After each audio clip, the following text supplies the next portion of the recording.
ವಿಶ್ವಾಮಿತ್ರ ಮುನೀಂದ್ರರಿಗೆ ಪ್ರಣಾಮಗಳು. ದೇವೇಂದ್ರ, ಏನಿದು ನಿನ್ನ ಉದ್ದಟತನ? ಕ್ಷಮಿಸಿ ಮುನೀಂದ್ರ, ಕೋಪವೇಕೆ? ನಾವೆಂದೂ ನಿಮ್ಮ ವಿಷಯದಲ್ಲಿ ಅಪಚಾರ ಮಾಡಿಲ್ಲ. ದಯಮಾಡಿ ಸ್ವರ್ಗದ ಆತಿಥ್ಯವನ್ನು ಸ್ವೀಕರಿಸಿ. ನಿನ್ನ ಆತಿಥ್ಯವನ್ನು ಸ್ವೀಕರಿಸಲು ನಾವಿಲ್ಲಿಗೆ ಆಗಮಿಸಿಲ್ಲ. ನಿನ್ನ ಉದ್ದಟತನಕ್ಕೆ ತಕ್ಕ ಶಾಸ್ತಿಯನ್ನು ಮಾಡಲು ಆಗಮಿಸಿದ್ದೇವೆ. ಏನಾಯಿತು ಮುನೀಂದ್ರ? ನಾನಾವ ಅಪರಾಧ ಮಾಡಿದೆ? ಮಾಡಬೇಕಾಗಿರುವ ಅಪರಾಧಗಳನ್ನೆಲ್ಲ ಮಾಡಿ ಈಗ ನಾನೇನು ಮಾಡಿದೆ ಎಂದು ಅಮಾಯಕನಂತೆ ನಟಿಸಬೇಡ. ನಾನು ನನ್ನ ತಪೋಬಲವನ್ನೆಲ್ಲ ದಾರಿ ಎರೆದು ತ್ರಿಶಂಕು ಮಹಾರಾಜನನ್ನು ಸಶರೀರನಾಗಿ ಸ್ವರ್ಗಕ್ಕೆ ಕಳುಹಿಸಿದರೆ ನೀನು ನಿನ್ನ ದರ್ಪ ದುರಹಂಕಾರಗಳಿಂದ ಅವನನ್ನು ಸ್ವರ್ಗದಿಂದ ದೂಡಿದ್ದೀಯೆ. ನನ್ನ ತಪಶಕ್ತಿಗೆ ಅವಮಾನ ಮಾಡಿದ ನಿನ್ನನ್ನು ಸುಮ್ಮನೆ ಬಿಡುವುದಿಲ್ಲ. ನೀನೇ ನಿನ್ನ ಸ್ವರ್ಗಾಧಿಪತ್ಯದಿಂದ ಚ್ಯುತನಾಗುವಂತೆ ಮಾಡುತ್ತೇನೆ ದೇವೇಂದ್ರ. ಮನ್ನಿಸಿ ಮುನೀಂದ್ರ, ಆಕ್ರೋಶವನ್ನು ಬಿಟ್ಟು ಶಾಂತರಾಗಿ. ನಿಮ್ಮಂತಹ ಮಹಾತ್ಮರನ್ನಾಗಲಿ ನಿಮ್ಮ ತಪಶಕ್ತಿಯನ್ನಾಗಲಿ ಅಪಮಾನಿಸುವ ಅಲ್ಪ ನಾನಲ್ಲ. ಆ ಉದ್ದೇಶವು ನನಗಿಲ್ಲ. ಹಾಗಿದ್ದರೆ ನನ್ನ ತಪಶಕ್ತಿಯ ಅರಿವಿದ್ದರೂ ತ್ರಿಶಂಕು ಮಹಾರಾಜನಿಗೆ ಸ್ವರ್ಗದ ಪ್ರವೇಶವನ್ನು ನಿರಾಕರಿಸಿ ಏಕೆ ದೂಡಿಬಿಟ್ಟೆ? ಮುನೀಂದ್ರ, ನೀವು ನನ್ನನ್ನು ತಪ್ಪು ತಿಳಿದಿದ್ದೀರಿ. ದೇವಲೋಕದ ನಿಯಮಗಳು ನಿಮಗೆ ತಿಳಿದಿಲ್ಲವೇ? ದೇವಲೋಕದ ಅಧಿಪತಿಯಾಗಿರುವ ನಾನು ಈ ನಿಯಮಗಳಿಗೆ ಬದ್ಧಿತನಾಗಬೇಕಾಗಿರುವುದು ನನ್ನ ಧರ್ಮವಲ್ಲವೇ? ಈಗ ತ್ರಿಶಂಕು ಮಹಾರಾಜನು ಸಶರೀರನಾಗಿ ಸ್ವರ್ಗ ಪ್ರವೇಶಕ್ಕೆ ಅವಕಾಶ ನೀಡಿದರೆ ಮುಂದೆ ಇಲ್ಲಿಯ ನಿಯಮಗಳನ್ನೆಲ್ಲ ಮೀರಿ ಭೂಲೋಕದವರು ಯಾರದೋ ಬಲದಿಂದ ಸ್ವರ್ಗ ಪ್ರವೇಶ ಮಾಡತೊಡಗಿದರೆ ದೇವಲೋಕದ ಪಾವಿತ್ರ್ಯತೆ ಉಳಿಯುವುದೇ? ಅಂದರೆ ತ್ರಿಶಂಕು ಮಹಾರಾಜನು ಸಶರೀರನಾಗಿ ಸ್ವರ್ಗವನ್ನು ಪ್ರವೇಶ ಮಾಡಿದರೆ ಸ್ವರ್ಗದ ಪಾವಿತ್ರತೆ ಹಾಳಾಗುತ್ತದೆ ಎಂದು ಅರ್ಥವೇ? ನನ್ನ ತಪಸ್ಸಿನ ಗೌರವಕ್ಕಿಂತ ನಿನ್ನ ಸ್ವರ್ಗದ ಪಾವಿತ್ರತೆಯೇ ಮುಖ್ಯವಾದರೆ ನಿನ್ನ ಸ್ವರ್ಗದ ಕೊಡವೆಯೇ ಬೇಡ. ಈ ವಿಶ್ವಾಮಿತ್ರನ ತಪಶಕ್ತಿ ಏನೆಂಬುದನ್ನು ಇಡೀ ಜಗತ್ತಿಗೆ ತೋರಿಸಿಕೊಡುತ್ತೇನೆ. ನನ್ನ ತಪಶಕ್ತಿಯನ್ನೆಲ್ಲ ದಾರೆ ಎರೆದು ತ್ರಿಶಂಕು ಮಹಾರಾಜನಿಗೆ ಪ್ರತಿ ಸ್ವರ್ಗವನ್ನು ಸೃಷ್ಟಿಸುತ್ತೇನೆ. ಆ ನನ್ನ ಸ್ವರ್ಗದ ಮುಂದೆ ಈ ನಿನ್ನ ಸ್ವರ್ಗ ತೃಣಕ್ಕೆ ಸಮಾನವಾಗುವಂತೆ ಮಾಡುತ್ತೇನೆ ದೇವೇಂದ್ರ. ಮುನೀಂದ್ರ, ನೀವು ಒಂದಲ್ಲ ಹಲವು ಸ್ವರ್ಗಗಳನ್ನೇ ಸೃಷ್ಟಿಸಿ, ನನಗೆ ಅದರ ಚಿಂತೆ ಇಲ್ಲ. ನಿಯಮಗಳನ್ನೆಲ್ಲ ಮೀರಿ ತ್ರಿಶಂಕು ಸಶರೀರನಾಗಿ ಸ್ವರ್ಗ ಪ್ರವೇಶಿಸುವುದು ತಪ್ಪಿತಲ್ಲ. ಈ ಸ್ವರ್ಗದ ಪ್ರತಿಷ್ಠೆ ಉಳಿಯಿತಲ್ಲ. ಅಷ್ಟೇ ಸಾಕು.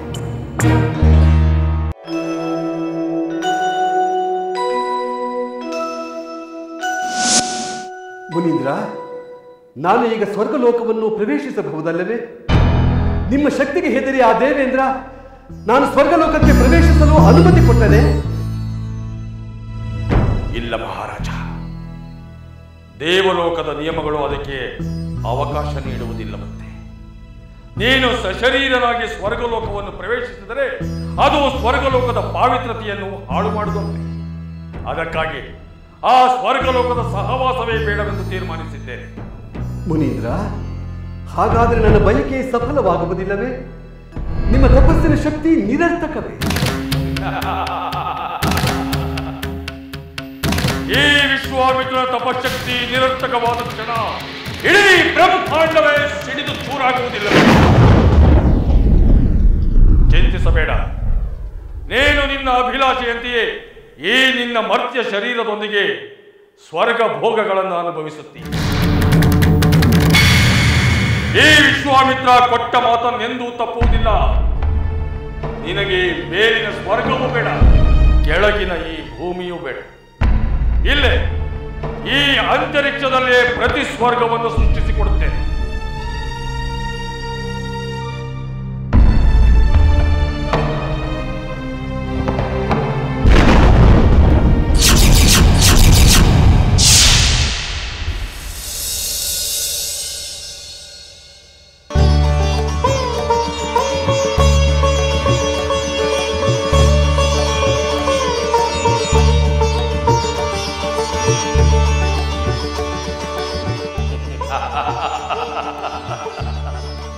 ಮಹಾರಾಜ, ಈ ವಿಶ್ವಾಮಿತ್ರ ತನ್ನ ತಪಶಕ್ತಿಯಿಂದ ನಿರ್ಮಿಸಿದ ಪ್ರತಿ ಸ್ವರ್ಗ ಮುಂದೆ ಇದು ತ್ರಿಶಂಕು ಸ್ವರ್ಗವೆಂದೇ ವಿಖ್ಯಾತವಾಗುತ್ತದೆ.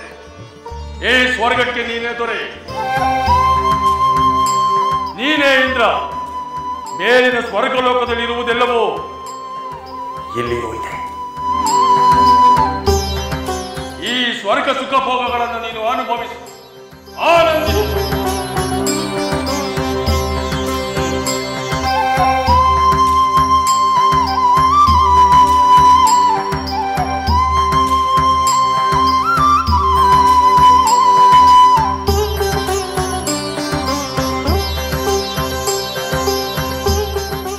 ತ್ರಿಶಂಕು ಮಹಾರಾಜ, ಈ ವಿಶ್ವಾಮಿತ್ರ ತನ್ನ ತಪಶಕ್ತಿಯಿಂದ ನಿರ್ಮಿಸಿದ ಈ ಸ್ವರ್ಗಕ್ಕೆ ನೀನೇ ಅಧಿಪತಿ.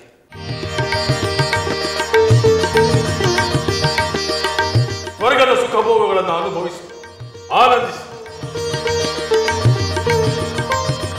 ಕೃತಾರ್ಥನಾದ ಕೌಶಿಕ ಮುನೀಂದ್ರ, ಇನ್ನೇಕೆ ತಡ, ಸಿಂಹಾಸನವನ್ನು ಅಲಂಕರಿಸು.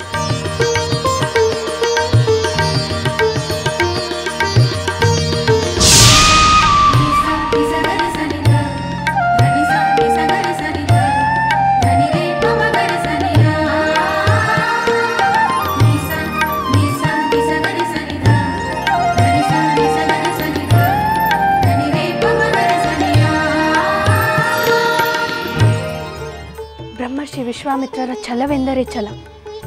ಅವರು ಸ್ವರ್ಗದ ನಿಯಮಗಳಿಗೂ ಮನ್ನಣೆ ನೀಡಿದರು. ಅವರು ಕೊಟ್ಟ ಮಾತನ್ನು ಉಳಿಸಿಕೊಂಡರು. ತ್ರಿಶಂಕು ಮಹಾರಾಜರಿಗೆ ಪ್ರತಿ ಸ್ವರ್ಗವನ್ನೇ ನಿರ್ಮಿಸಿದ್ದು ಅದ್ಭುತವಲ್ಲವೇ? ಹೌದು ದೇವಿ, ಅದ್ಭುತವೇ. ಆದರೆ ಆ ಅದ್ಭುತ ಕಾರ್ಯವನ್ನು ಮಾಡಿದ ಅದೇ ವಿಶ್ವಾಮಿತ್ರ ಮುನಿಗಳು ತ್ರಿಶಂಕು ಮಹಾರಾಜರ ಪುತ್ರ ಹರಿಶ್ಚಂದ್ರರ ರಾಜಕೋಶಗಳನ್ನು ದಾನವಾಗಿ ಪಡೆದು ಬಿಟ್ಟರು. ದೇವಿ, ಮನ್ನಿಸಬೇಕು. ಮಹಾರಾಣಿ ಕೌಸಲ್ಯಾ ದೇವಿಯವರು ತಮ್ಮನ್ನು ಕೂಡಲೇ ಬರಲು ತಿಳಿಸಿದ್ದಾರೆ. ದೇವಿ, ರಾಜ ಹರಿಶ್ಚಂದ್ರರ ಕಥೆಯನ್ನು ನಾನು ಇನ್ನೊಮ್ಮೆ ತಿಳಿಸುತ್ತೇನೆ. ನೀನು ಹೋಗಿ ಮಾತೆಯವರನ್ನು ಕಾಣು. ಹಾಗೇ ಆಗಲಿ ಸ್ವಾಮಿ.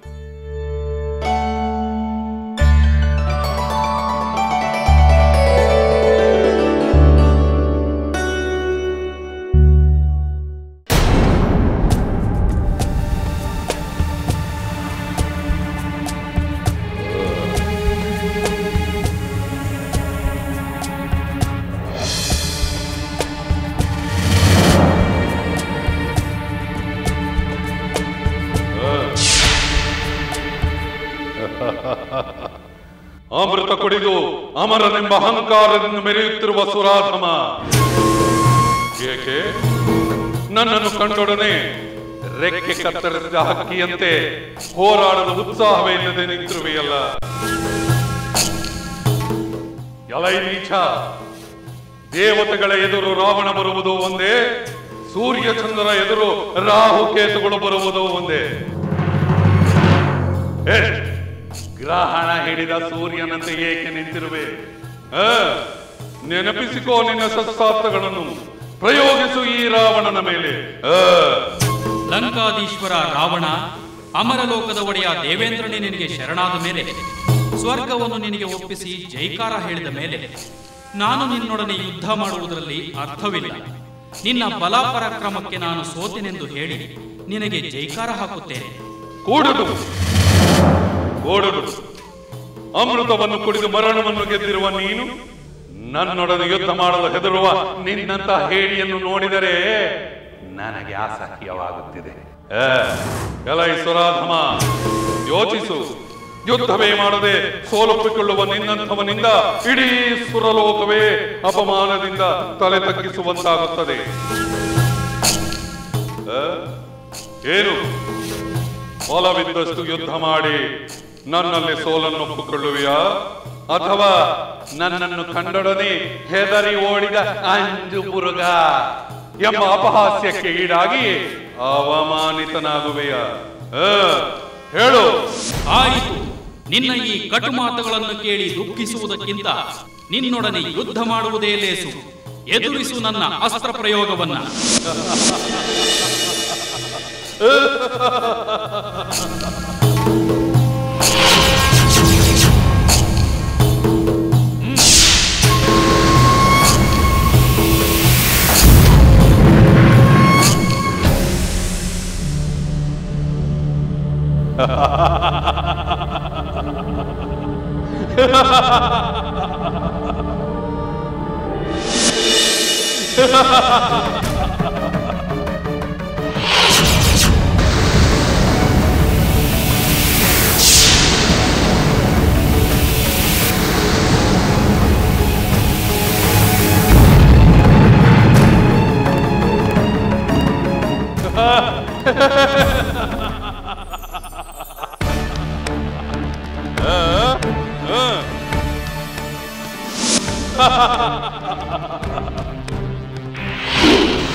ಸುರಾಧಮ, ನಿನ್ನ ಅಸ್ತ್ರಗಳೆಲ್ಲವೂ ನಾಶವಾದವು. ಪ್ರಯೋಗಿಸು.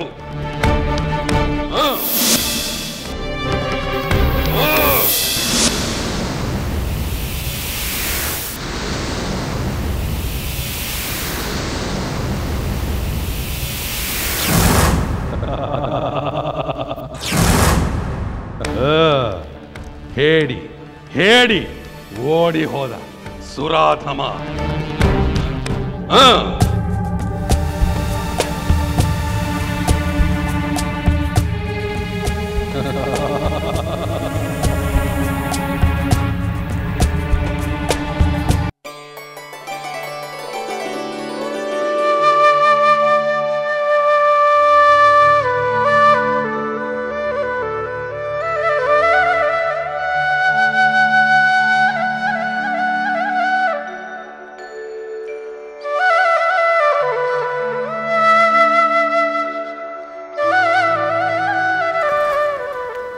ದೀರ್ಘ ಸುಮಂಗಲಿ ಬಾ.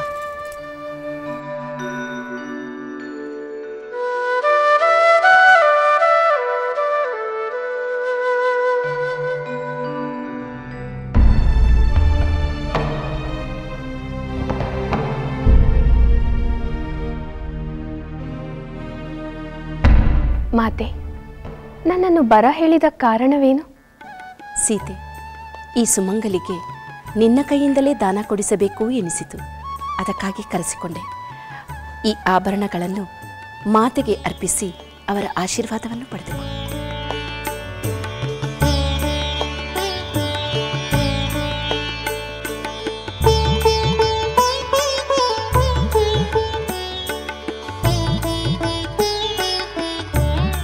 ಅಖಂಡ ಸೌಭಾಗ್ಯವತಿಯಾಗಿ ಸತ್ಪುತ್ರರ ಮಾತೆಯಾಗು.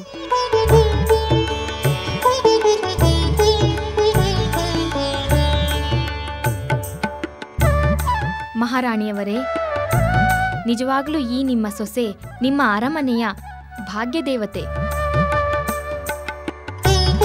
ನನಗಿನ್ನು ಹೋಗಿ ಬರಲು ಅಪ್ಪಣೆ ಕೊಡಿ ತಾಯಿ. ಆಯಿತು ತಾಯಿ, ಹೋಗಿ ಬನ್ನಿ. ನಿಮ್ಮ ಆಶೀರ್ವಾದವು ಸದಾ ನಮ್ಮ ಮೇಲೆ ಹೀಗೇ ಇರಲಿ.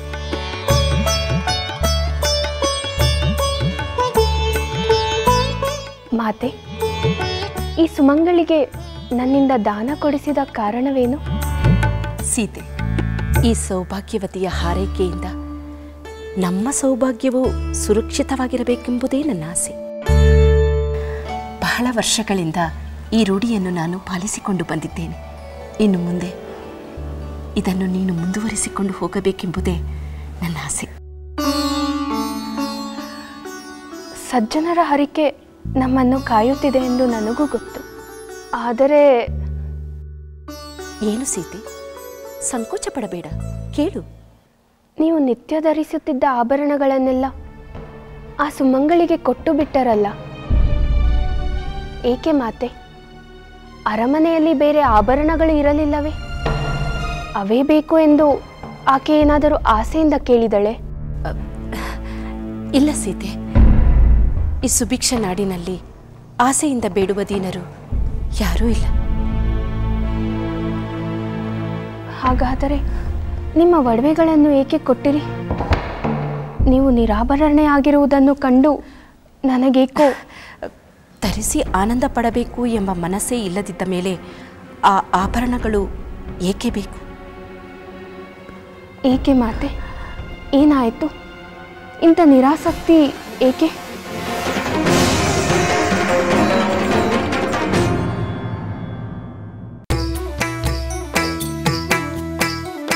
ಲಂಕೆಯಲ್ಲಿನ ದುರುಳ ದರ್ಪವು ಸೀತೆ ಸಹನೆಗೆ ಸೋತಿತು. ಅಂಕೆ ಇರದ ಅಸುರ ಕುಲವು ರಾಮ ಬಾಣಕ್ಕೆ ಅಡಗಿತು. ದೂರವಿರಲಿ ಸನಿಹವಿರಲಿ ರಾಮ ಹೃದಯ ನಿವಾಸಿನಿ. ಯುಗವು ಯುಗವು ಸಾಗಲಿ ಅಕಳಂಕ ಪ್ರೇಮ ಪ್ರಬೋಧಿನಿ. ಅಮರ ಗಾಧೆ ಧರಣಿ ಜಾತೆ ಸಾಧ್ವೆ ಸೀತೆ ಸುಚರಿತೆ. ಸಹನ ಶಕ್ತಿ ಪತಿಯ ಭಕ್ತಿ ಲೋಕಮಾನ್ಯ ವಂದಿತೆ.